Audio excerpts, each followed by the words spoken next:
반전세라고 하는 개념 자체도 전세에 금융을 도한다라고 하는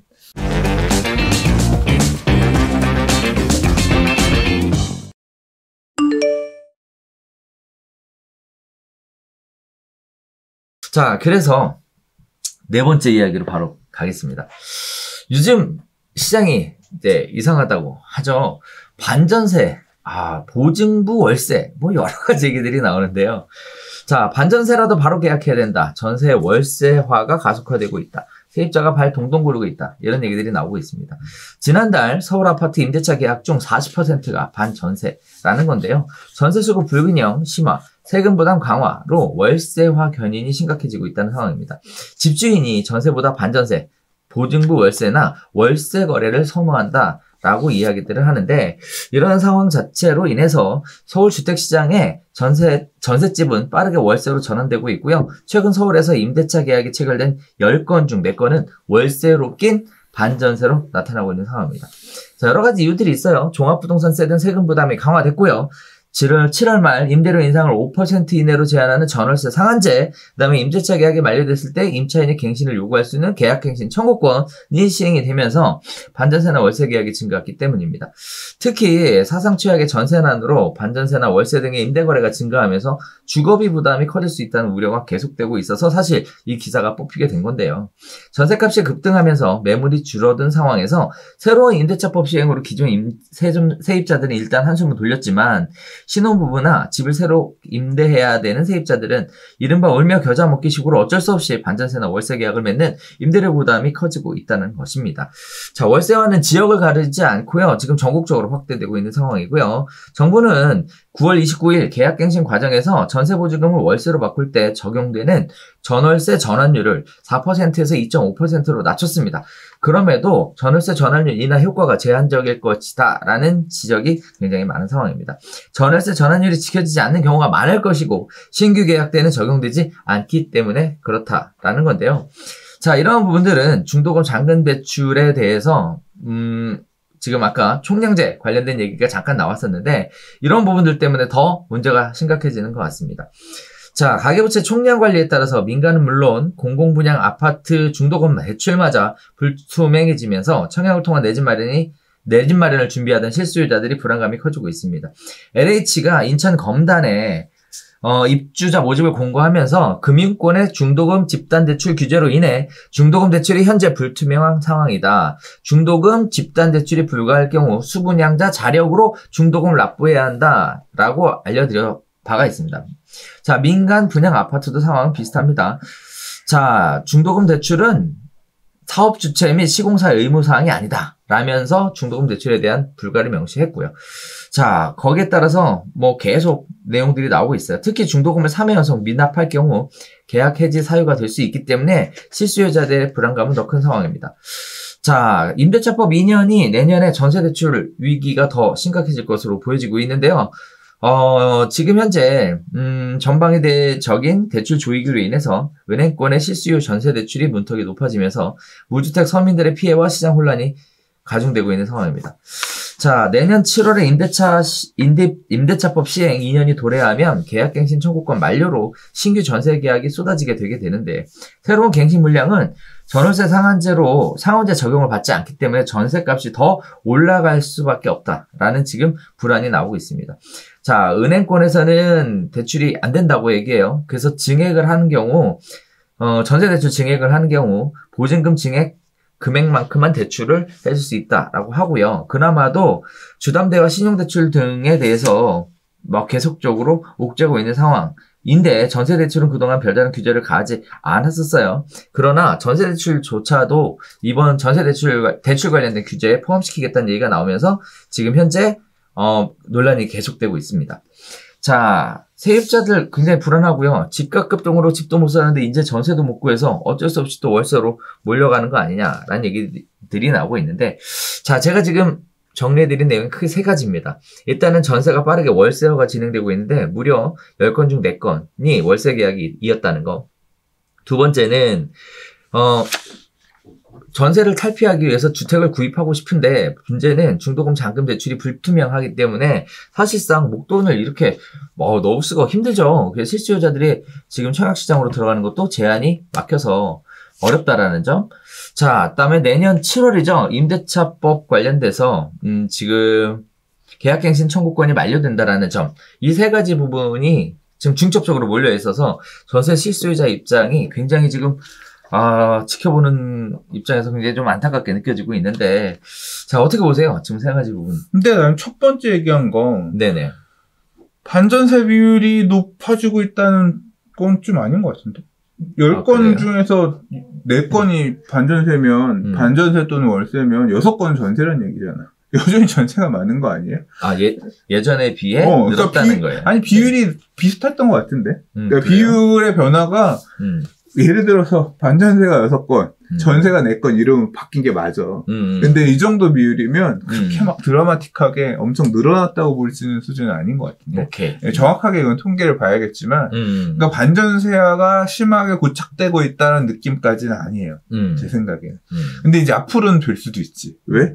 수요층이 전세자금 대출을 받고 싶은데 전세자금 대출을 안 해주면 그렇죠. 어쩔 수 없이 월세로 가야 되는 거니까 내가 갖고 있는 보증금 정도만 걸고 나머지 부족한 부분은 그냥 월세로 낼게요. 할 수밖에 없으니까 이제 그때부터는 이게 좀 그러니까 전세자금 대출을 안 해주기 시작하면 그때부터는 반전세 또는 월세의 비중이 드라마틱하게 눈에 보일 정도로 바뀔 수 있겠죠.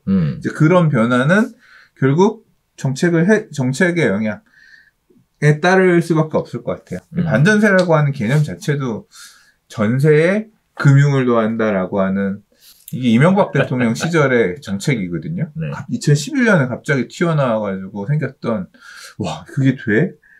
전세는 채권인데 어떻게 임대차는 채권인데 어떻게 거기에다가 돈을 물건이랑 싸워서 못 이기는데 이걸 보증을 국가가 서준다고? 이런 걸로 해서 만들어진 그거였는데 아무튼 이제 국가가 보증을 안 서겠다고 하면 그때부터는 사실 하기가 힘든 구조긴 하거든. 구조 자체가 애초에 시도 자체도 되게 힘든 거를 만든 거였고 이제 안 해주겠다고 하면 그다음부터는 안 되니까 월세가 진행될 수밖에 없는데 손 들어버리면 갈 수밖에 없죠. 그 부분은 아무튼 좀 그렇게 생각이 되고요. 오케이. 아까 전세 중도금 대출도 이렇게 대출을 계속 막고 있는 부분은 설명드렸다시피 일단 앞에서 얘기했던 건 저는 이게 선거를 앞두고 부동산으로 들어가는 유동성을 일단 극단적으로 막겠다라고 하는 게 밑에 깔려서 그렇죠. 그냥 제 의견이에요. 그냥 가계부채 상승 대외적으로 얘기할 때는 상승률을 정해놓고 이 범위 안에서 관리하겠다라고 했고 까라면 까하고서 더 대출 빌려주지 마 이렇게 좀 누르고 있는 거고 저는 그 배경에는 여기서 더 올라간 높은 거래 가격이 일단 찍혀서 보이고 소비되는 것을 극단적으로 막고 싶은 어떤 그런 의지가 반영된 게 아닐까 생각이 들어요. 그리고 이제 내년은 사실 선거 이후잖아요.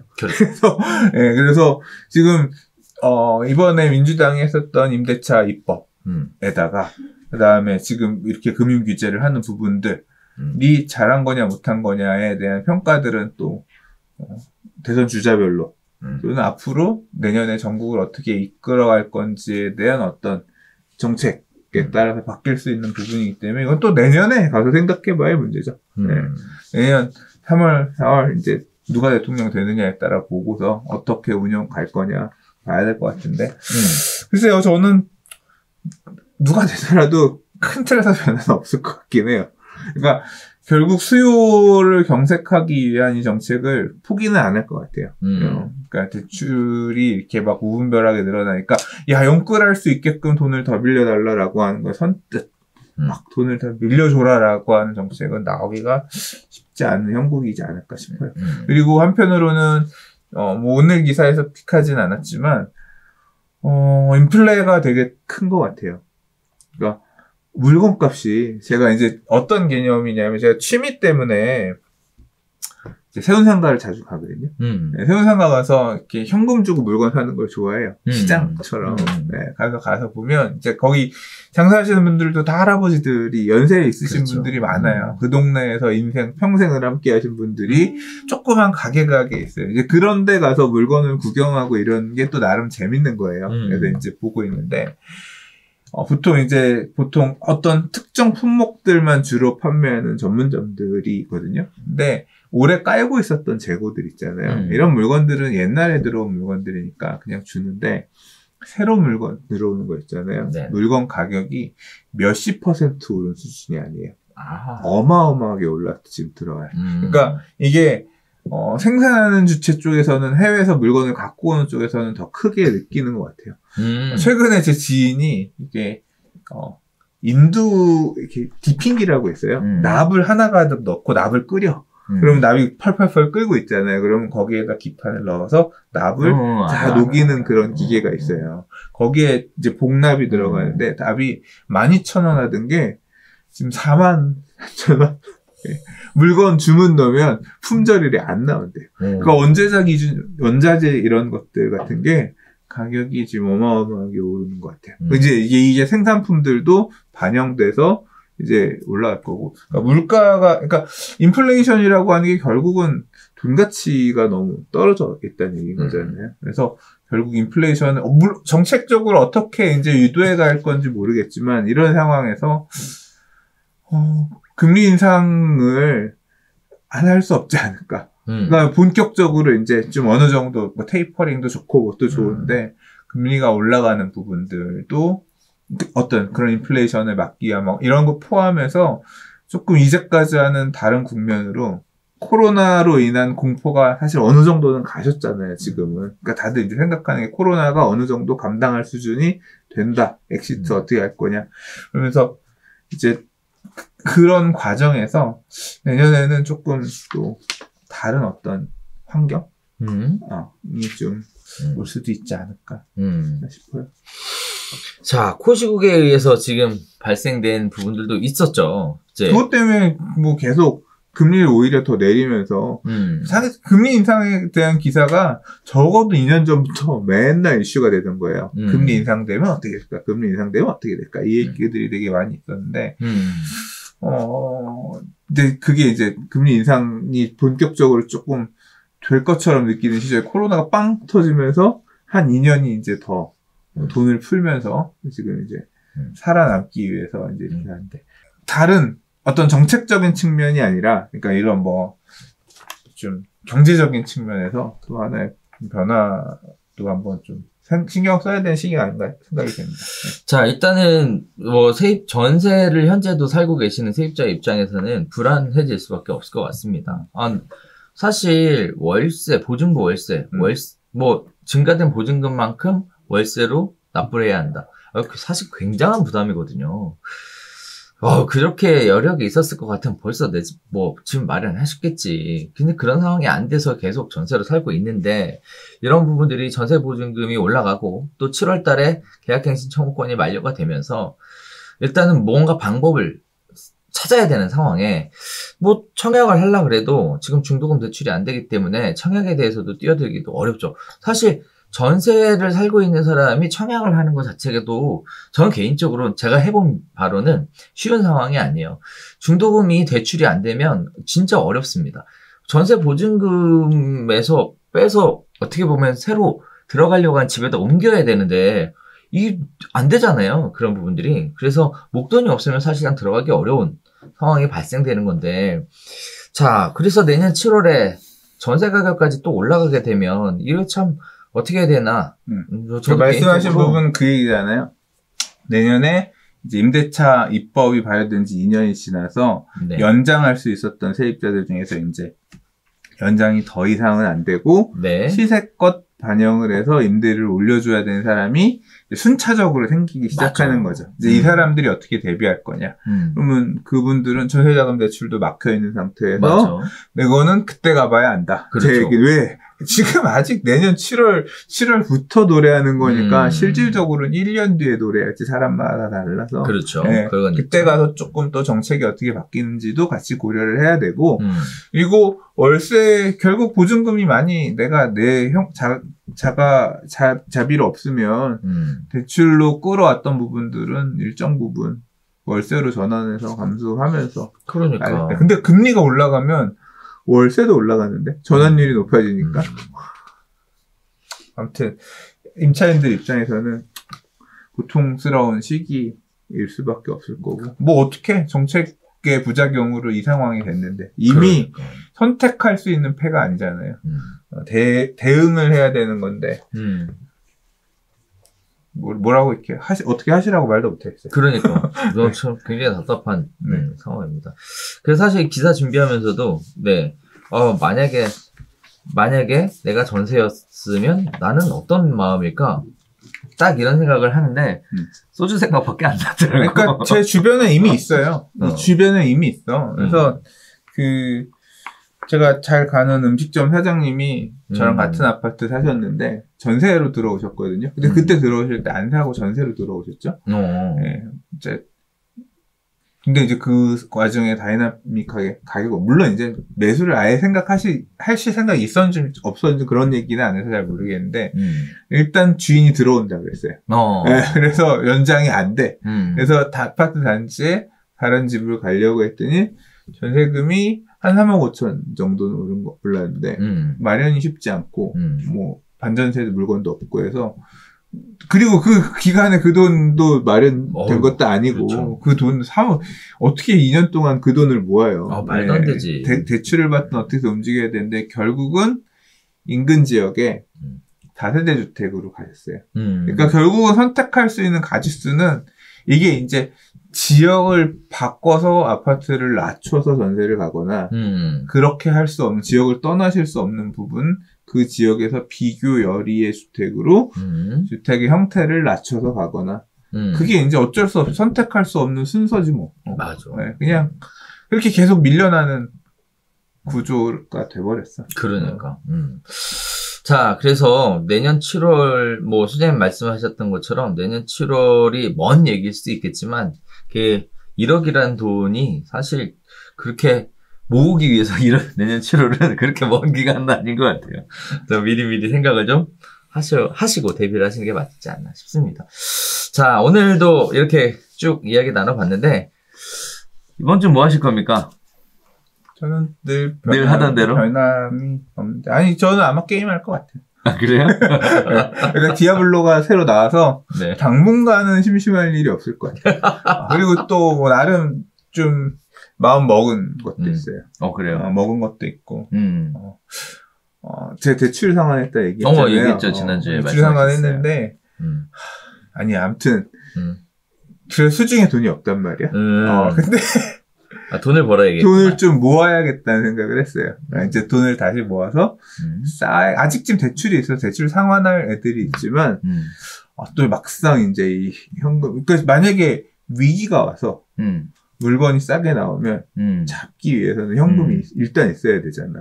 대출은 경색의 시기고 그 시기가 짧게 오지는 않을 것 같고 뭐 앞으로 시장 상황이 또 어떻게 바뀔지는 또 두고 봐야 알겠지만 좀 나는 돈을 저축을 해야겠다. 목표를 가지고 저축을 해야겠다. 저축. 네. 목표를 가지고 저축을 하는데 그러면 그 목표를 이루기 위해서는 어떻게 해야 될까?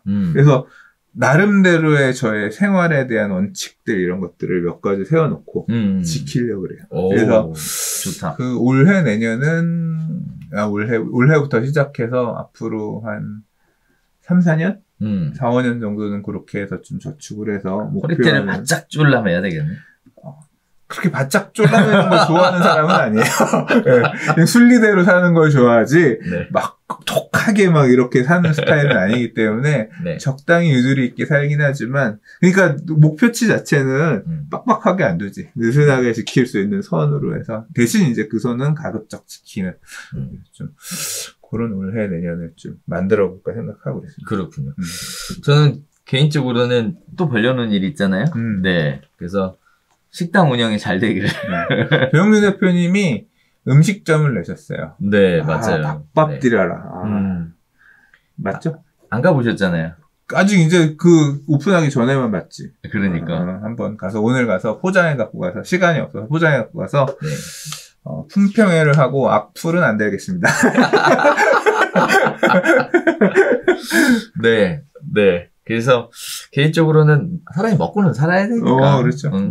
그래서 뭐 어떻게 보면 위기의 시대일수록 아주 기본적인 것들로 접근을 하면 되지 않을까 싶고, 사실 사람이 많아서 지금 일하시는 분들이 너무 힘들어하세요.